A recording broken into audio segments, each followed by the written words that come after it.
Welcome to Dark Loops Productions, Whatchu Love, a podcast in which I interview people and ask them three questions. What you love, how'd you find it, and how do you keep it in your daily life? I'm Dr. Scott Jordan, aka Zombie Scotty, cognitive psychologist, philosopher at Illinois State University. And today I have the pleasure of interviewing the one, the only, Dr. Vanessa Hintz. Vanessa, welcome to the show. Thank you so much. I'm excited. Thank you for having me. This is going to be awesome. It is going to be awesome. So, Vanessa, please tell everybody a little something about who you are and what you do. So I am Dr. Vanessa Hintz, as previously stated, licensed clinical psychologist, currently living just west of Milwaukee, Wisconsin, in the small town of Waukesha, Wisconsin. I am not a practicing psychologist, though I have been in the past. Currently, I work in more administrative types of roles, specifically in the space of diversity, equity, and inclusion. Also, if this is a thing that you can list on a W-2, professional geek, site geek. I am. Pop culture is my life, if you can't tell. Behind me, it's what I love. It's what I do. It's a passion of mine. So those are all the things. No, that's fantastic. So glad you're here. Mm-hmm. So, Vanessa, what you love? Let me tell you something. From an age that probably was not appropriate developmentally, I love scary movies. There you go. I love it. Scary movies with a passion. The campier, the better. The campier, the better. And what are your top three scary movies? I'm not going to make you just say one. Let's do three. It's difficult because for me, my sort of horror Mount Rushmore is related to characters, not necessarily films, because for me, 80s slasher films, those are my things, right? My all-time most favorite horror character is Jason Voorhees from Friday the 13th. Undoubtedly, again, because he was part of my introduction to the space of horror very early on, very young. The first Jason movie I ever watched was actually one of the last in the sequence, Jason Goes to Hell, which a lot of people hate, actually. Like, a lot of people hate that film, and I love it because of nostalgia. But Jason is one of my favorites because I just feel like he's misunderstood. He is someone who has experienced trauma, but because he looks different, we forget those things because he's big and never dies, whatever. So Jason, undoubtedly, probably top. Second, not close. Second would be Pennywise. And I mean, I would say the narrative Pennywise, then Tim Curry, then Pennywise. But that was another film that introduced me to horror. And those made for TV Stephen King movies, The Shining, It, and The Stand, the ones that were made for TV years ago, those still stand up. I love those movies. Yeah. The Stand, I don't know. You don't know? Okay, well, but Tim Curry's Pennywise was amazing. I also think it's very difficult to translate Stephen King to any type of medium that's not like a novel because of the way he writes. The Dark Tower, that's a different conversation. But anyway, so Pennywise would definitely be a close second, and I think it does have a lot to do with his personifications of the things that we fear. I think there's something just absolutely terrifying about that. Some entity that can show up as something that's in the deepest recesses of your mind. It's like all kind of voyeuristic in so many deep ways. And then does it to eat you. I mean, man. He comes back, it's too much. I love that story, though, that generational vibe, right? That somehow there's a fear of a generation that it's feeding on as it comes back. And I really very much love the creativity of that kind of horror.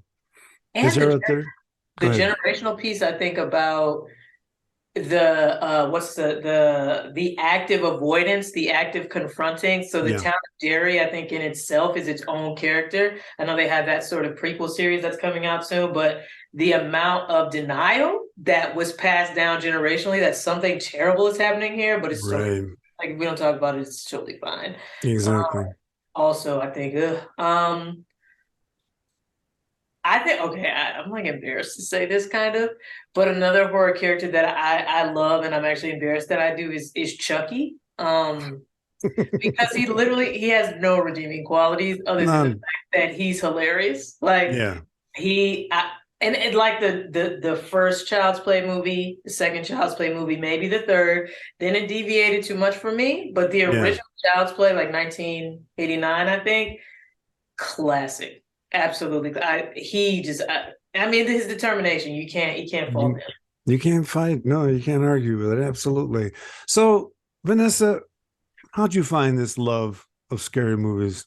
him. Interestingly enough, I had a VHS tape when Of I was course. younger, Of course. It all and it starts was with the like, VH. doesn't it? It was like three movies on the same tape, right? I don't remember what one of Mm, it was, but two of them. The first was my all-time favorite movie. Again, embarrassed to say, Crybaby with Johnny Depp mm. is my favorite movie of all time because of that, because it was on that Right. VHS. And the second movie on that VHS was Jason Goes to Hell.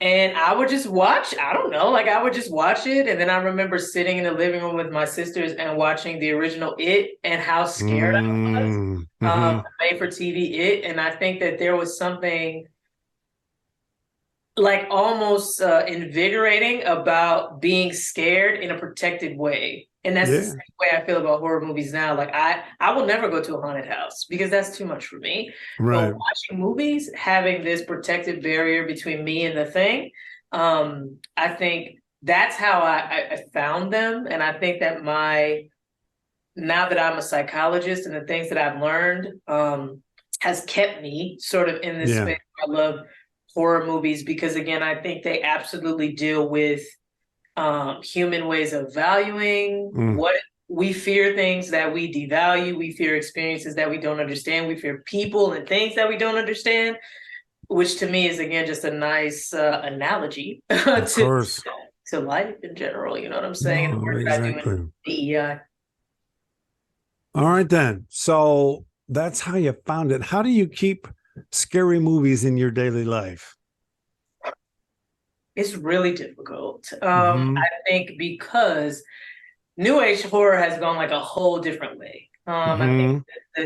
the gory type of, I'm thinking about like the Terrifiers, the Saw movies, like that type of gore for gore's sake. No, thank you. Right.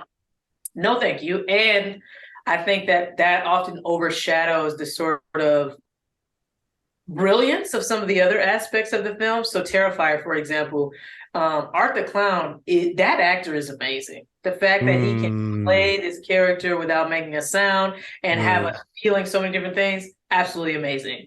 Could do without all that other stuff. But I think for me, maintaining it in my daily life is I have a tattoo of Jason Voorhees on my arm. And Hmm. part of the reason I do is to remind myself, one, that he's awesome, but two, I think again his story that it's almost like it's so cliche, but like don't judge a book by its cover. Like, yeah, Right. this thing is different, it is scary, it is all these things, and there's so many layers and so much complexity under that. And so if I am only approaching and engaging with this being, this person, this thing, with my limited view and scope of the world, then I'm not only limiting myself, but limiting sort of the types of interactions that we can have. And so for me, scary movies are like the undercurrent Yeah. of my sort of worldview and reminding myself, like, yeah, there's some wild stuff out here, right? Like there's some things, Patrick Bateman, American Psycho, like that's a thing, very Yeah. scary.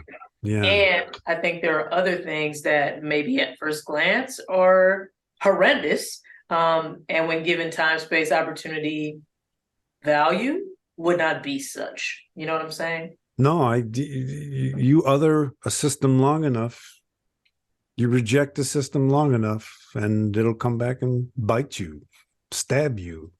I mean, that's kind of the underlying theme of a lot of those movies, right? Is revealing the cruelty of the way we carry ourselves while we're smiling every day. I love it.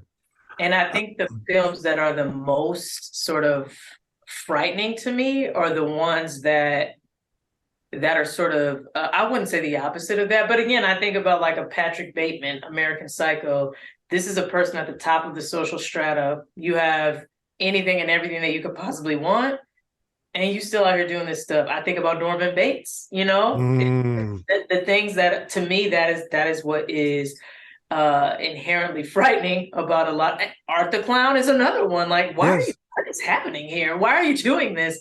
And again, I think that that will forever and always frighten me more than Jason, Freddy, any alien, any paranormal anything.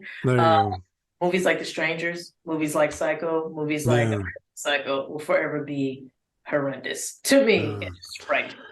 No, those movies are amazing, and Hitchcock really broke the mold with Psycho and made the whole world terrifying. But all he's really revealing is that if the world's not terrifying, it's because you're living a life that lets you not see it. Yes. Yes. You've got a world around you, sustaining that world, that you don't see the terror that is going on. And I'll even push a little further, because of the way you're living your life. That but your song isn't about the terror, it's about the joys of the life, and built precisely to protect you from experiencing the terror. I'll shut up on that.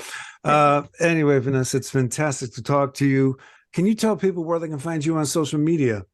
Absolutely. You can find me on my website, www.drvanessahintz.com. Also across all platforms, Facebook, Instagram, and Twitter at Dr. Vanessa Hintz. Fantastic. As I said, it was a total blast talking to you today, and we'll see you when we see you. Thank you so much. You're more than welcome. Bye-bye.